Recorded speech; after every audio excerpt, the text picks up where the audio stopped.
साथियों, क्या आप जानते हैं कि हमें बचपन से ही ये शिक्षा दी जाती थी कि भोजन करते समय बातचीत मत करें, मौन रहें। इसके पीछे वैज्ञानिक कारण है। भोजन के पाचन की शुरुआत हमारे मुंह से ही हो जाती है, जब उसमें लार, सलाइवा, जिसको कि हम पाचक रस कहते हैं, विभिन्न प्रकार के एंजाइम होते हैं, उसका बनना प्रारंभ हो जाता है। यदि आप भोजन करते समय बार बार बात कर रहे हैं, मुंह आपका खुल रहा है, तो वो सलाइवा, वो एंजाइम बन नहीं पाएंगे और अंततः आपका जो पाचन तंत्र है वो पूरा का पूरा खराब हो करके रहेगा।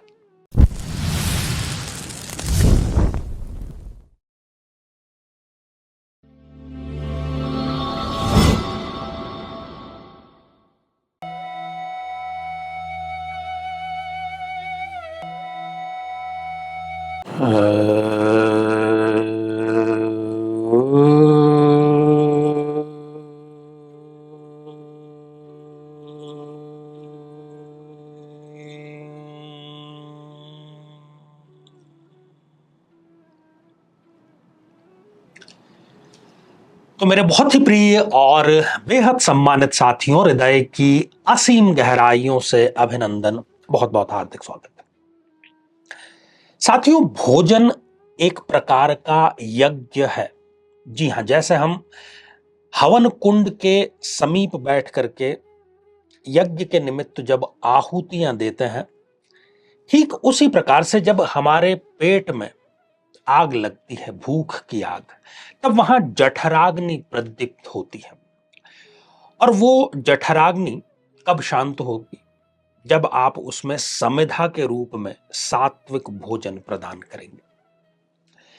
तो वैसे तो हम कई प्रकार की साधनाओं के बारे में बात करते हैं, लेकिन आज विशेष तौर पर हम भोजन साधना के बारे में बात करेंगे। क्या केवल यह संभव है कि भोजन पर ध्यान देकर के आप अपनी आयु भी बढ़ा लें, आप अपने यश में भी वृद्धि कर लें? तो इसका उत्तर है बिल्कुल, ऐसा संभव है और ऐसा कई लोगों ने संभव किया भी है। जनरली ये माना भी जाता है कि आजकल जितनी बीमारियां हैं वो ज्यादा खाने की वजह से हो रही है, भूख से उतनी बीमारियां या उतनी मौतें नहीं हो पा रही हैं। तो हमारा शरीर जो है वो यज्ञशाला है, और जो हम भोजन करते हैं, कहा भी गया है ना कि जैसा खाए अन्न वैसा हो जाए मन। तो जैसा हम भोजन करेंगे, हमारा शरीर भी वैसा ही हो जाएगा, हमारा मन भी वैसा ही हो जाएगा, हमारी आत्मा भी वैसी ही हो जाएगी। और बचपन से हमें बहुत छोटी छोटी सी बातें, कुछ नियम हमारे घर के वरिष्ठ लोगों के द्वारा बतलाए जाते थे कि ऐसे भोजन करो, ये करो, बात मत करो।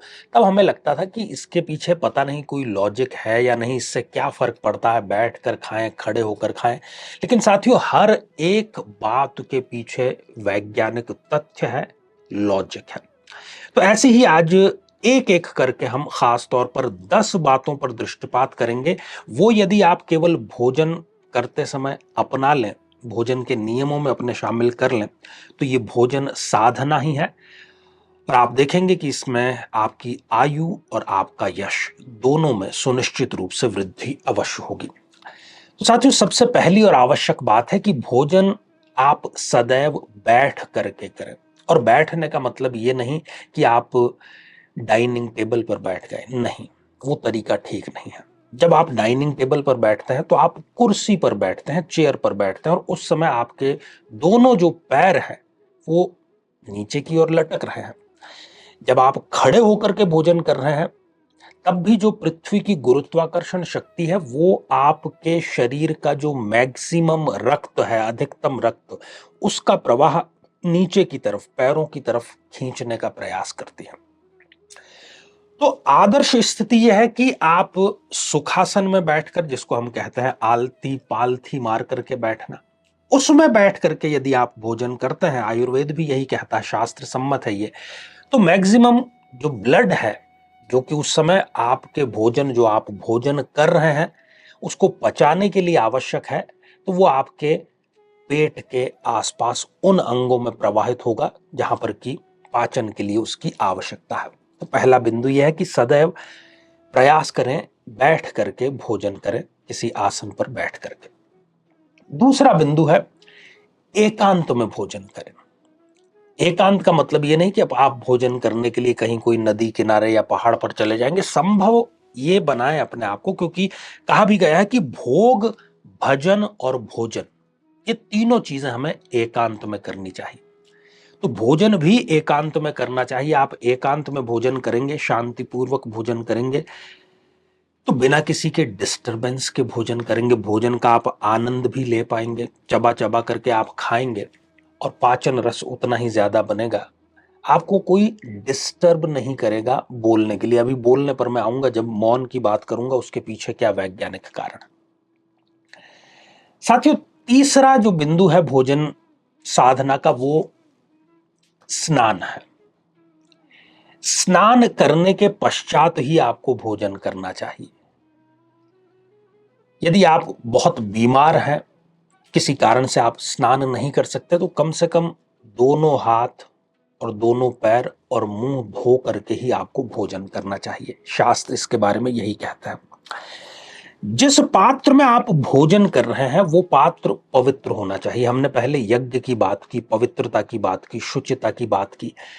तो हम भोजन करने को एक साधना मान रहे हैं, तो जिस थाली में हम ईश्वर के निमित्त जब पूजा के लिए तैयार करते हैं, तो ये ख्याल रखते हैं ना कि वो जो थाली है पवित्र हो, धुली हुई हो, शुचिता हो उसमें।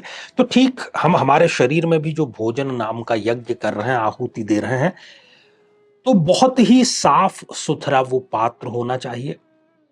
इसमें बहुत ज्यादा आपको समझाने की कोई जरूरत नहीं, कोई आवश्यकता नहीं। और अगला जो पांचवा बिंदु है, उसको लेकर के पहले हमें इस मंत्र पर दृष्टिपात करना चाहिए। ये मनुस्मृति में इसका उल्लेख हुआ है। आयुष्यम प्राणमुखो भुक्ते यशस्यम दक्षिणा मुखः। यदि आप आयु में वृद्धि चाहते हैं, आप चाहते हैं कि कम से कम आप 100 वर्ष स्वस्थ रूप से जिए, तो आपको पूर्व मुखी होकर के भोजन करना चाहिए। यदि आप यश चाहते हैं, सम्मान चाहते हैं, सत्ता चाहते हैं, तो आपको दक्षिण मुखी होकर के भोजन करना चाहिए। साथ ही इसके पीछे वैज्ञानिक कारण भी है। कई बार यह भी कहा गया है कि उत्तरमुखी होकर के भी भोजन करना चाहिए, लेकिन उत्तरमुखी से कहीं गुना अच्छा है पूर्वमुखी होकर के भोजन करना। क्योंकि हम जानते हैं कि पृथ्वी के उत्तरी ध्रुव से लेकर के दक्षिण ध्रुव की तरफ निरंतर इलेक्ट्रोमैग्नेटिक जो रेज हैं वो चलती हैं, वेग पूर्वक चलती है। और हमारा शरीर जो है वो भी तंत्र का तंत्र से बना हुआ है, पूरा यंत्र है एक। तो उस वेग को भोजन के समय हमें उतनी आवश्यकता नहीं होती, बल्कि यदि हम उत्तरमुखी होकर के भोजन करेंगे तो उस शक्ति का व्यर्थ बह जाना सुनिश्चित हो जाएगा। तो ठीक है, बड़ा महत्वपूर्ण बिंदु है कि यदि आप आयु में वृद्धि चाहते हैं तो पूर्वमुखी होकर के, और यश सम्मान में वृद्धि चाहते हैं तो दक्षिण मुखी होकर के आपको, दक्षिण का जो दिशा है उसको पितरों की दिशा कहा गया है, और पितरों का आशीर्वाद यदि आपको मिलेगा तो फिर यश प्राप्ति से आपको कोई रोक नहीं सकता। अगला जो छठा बिंदु है साथियों, वो भी मनुस्मृति में आता है। पहले हम देख लें कि ये मंत्र हमें क्या कह रहा है। आर्द्रपादस्तु भुंजित नार्द्रपादस्तु संविशेषत। आर्द्रपादस्तु भुंजिनो दीर्घमायुर्वान पुण्यात। अर्थात भीगे पैरों से भोजन करना चाहिए। और पहले ये हर एक परिवार में प्रथा थी, भोजन से पहले रसोई घर के बाहर पूरी व्यवस्था होती थी कि आप अपने पैर धोएं और फिर भोजन करें। लेकिन इसके ठीक उलट है कि शयन से पहले आपको पैर नहीं धोने हैं। सोने के लिए जब आप जा रहे हैं बिस्तर पर, आपके पैर बिल्कुल सूखे हुए होने चाहिए। भीगे पैर से भोजन यदि आप करते हैं तो आपकी आयु में भी वृद्धि होगी, स्वास्थ्यवर्धक भी आप रहेंगे। लेकिन इसके ठीक उलट यदि भीगे पैरों में आप सोने के लिए जाएंगे तो ये आयु को कम करने का आप स्वयं कार्य करेंगे। साथियों, सातवां जो बिंदु है वो बातचीत का है। आज की तारीख में हम जब भोजन की थाली पर बैठते हैं तो मोबाइल पर लगे रहते हैं, किसी से बातचीत करते रहते हैं, या ग्रुप में भोजन कर रहे हैं। साथियों, आपको पता है कि जैसे ही आप भोजन का कौर मुंह में डालते हैं और उसको चबाना प्रारंभ करते हैं, यहीं से सबसे पहले आपका जो लार है, जो सलाइवा है, वो बनना प्रारंभ होता है और उसमें पाचक रस होते हैं, एंजाइम्स होते हैं। जितना ज्यादा वो बनेगा उतना ही आपका भोजन अच्छे से पचेगा। लेकिन यदि आप भोजन करते समय बातचीत कर रहे हैं, मुंह बार बार खोल रहे हैं, तो मुंह सूखेगा, लार और सलाइवा बन नहीं पाएगा और परिणामतः आपका जो पाचन तंत्र है वो पूरी तरीके से खराब होगा और फिर भोजन पचेगा नहीं बल्कि वो सड़ेगा और उससे अलग अलग प्रकार के जो एसिड हैं वो बनेंगे और उसी से सारी जो बीमारियां हैं वो पैदा होगी। तो सदैव मौन रह करके भोजन करें, आराम से भोजन करें, एक एक कवा जो है उसका पूरा आनंद लेते हुए आप भोजन करें। एक और मंत्र मैं चाहूंगा कि आप दृष्टिपात करें और इसका उल्लेख महाभारत में आया है। एक वस्त्रो न भुंजित, मतलब केवल एक वस्त्र पहन करके भोजन नहीं करना चाहिए। आपको अंडरस्टूड है, इसमें बहुत ज्यादा कोई बात करने की जरूरत नहीं है। साथियों, अगला जो एक मंत्र है उस पर भी हम दृष्टिपात करें, फिर देखते हैं कि यह मंत्र हमें क्या कह रहा है। तैर्दत्तान प्रदायेभ्यो यो भुक्ते स्तेन एव सह। जो भोजन हमने भोजन करने के लिए हमारे समक्ष रखा है वो हमें प्रसाद रूप में ग्रहण करना है। हमें यहां तक भरना नहीं है भोजन को, जितना जरूरत है उतना ही भोजन करना है। तो प्रसाद के बारे में क्या बात प्रचलित है कि प्रसाद थोड़ा थोड़ा ही लिया जाता है। तो आप जब भोजन बन जाता है घर में तो सबसे पहले आप उसको देवता को, यदि अपने इष्ट देव को यदि समर्पित करते हैं तो फिर वो भोजन सामान्य भोजन नहीं रहा, वो प्रसाद बन गया। और जब आप प्रसाद के रूप में भोजन को ग्रहण करेंगे तो आपके भाव बदल जाएंगे उस भोजन के प्रति, और भाव जब बदल जाएंगे तो फिर पूरा का पूरा जो चक्र है वो भी बदल जाएगा। और ये 9 बातें तो व्यक्तिगत रूप से भोजन को लेकर के थी। साथियों, हम जो भोजन ग्रहण करते हैं उसमें जो स्थूल सार तत्व है वो मल मूत्र के रूप में निकल जाता है। मध्यम जो है उससे हमारे मांस, हड्डी, रक्त, इन सब का निर्माण होता है और सूक्ष्म अंश या सूक्ष्म जो सार है उससे हमारे मन का निर्माण होता है। तो आप देखते हैं कि किसी भी प्रक्रिया में सबसे शक्तिशाली तत्व, जैसे कि दूध से लेकर के घी बनने की जो प्रक्रिया है उसमें जो कम जरूरी या कम महत्वपूर्ण है वो पीछे रहता चला जाता है। छाछ, दही, मक्खन, अंत में घी का निर्माण होता है। घी ही सार तत्व है, सबसे शक्तिशाली उसको माना गया है। तो भोजन का भी जो तत्व सर्वाधिक शक्तिशाली है उससे ही हमारे मन का निर्माण होता है, इसलिए ये महत्वपूर्ण माना गया है।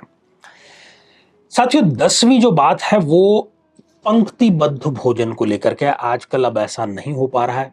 पहले तो शादी विवाह में ऐसा होता था कि पंगत में भोजन होता था, एक पंगत बैठती थी, एक पंक्ति में लोग बाकायदा बैठते थे, एक साथ में उनको भोजन परोसा जाता था और लगभग लगभग एक साथ ही वो भोजन को समाप्त करते थे। उसके बाद में फिर दूसरी जो पंक्ति है उसका नंबर आता था। इसके पीछे बड़ा वैज्ञानिक कारण है साथियों। मान लीजिए 10 लोग एक पंक्ति में बैठ करके भोजन कर रहे हैं, एक ही प्रकार की प्रक्रिया चल रही है, एक ही मैकेनिज्म चल रहा है, तो उस पूरे के पूरी पंक्ति में एक विद्युत श्रृंखला का निर्माण हो रहा है, कि इलेक्ट्रिक लाइन या एक साइकिल का निर्माण हो रहा है। पाचन क्रिया के लिए आप सब भोजन चबा रहे हैं, भोजन जा रहा है और वो जाके पचेगा भी। सबकी जठराग्नि भी प्रज्वलित है क्योंकि वो भूख है तभी भोजन कर रहे हैं। अब ऐसे में क्यों पहले बुरा माना जाता था? पहले यह कहा जाता था कि सब साथ में ही उठें, साथ में ही बैठें, इसी प्रकार की व्यवस्था होती थी। किसी एक ने पहले भोजन कर भी लिया तो भी वो बैठा रहता था, उसका वहां से उठ करके जाना बुरा माना जाता था। पर यह केवल शिष्टता का विषय नहीं है कि जो उठ कर जा रहा है वो अशिष्ट है, बल्कि वो पूरा का पूरा जो विद्युत श्रृंखला, जो साइकिल है, जो इलेक्ट्रिक लाइन है, उसको वो डैमेज करता है। मान लीजिए कि एक मशीनरी चल रही है, या मान लीजिए कि एक कड़ी है, एक चैन है, उसमें अलग अलग कड़ियां होती हैं, उन कड़ियों से मिलकर के ही चैन का निर्माण होता है। तो जो कमजोर कड़ी है वो उठ करके यदि चली जाएगी तो बहुत ज्यादा फर्क नहीं पड़ता, अंत में से कोई उठ करके चला जाता है, फर्क नहीं पड़ता, लेकिन कहीं ना कहीं उसके पाचन तंत्र पर बुरा असर होगा।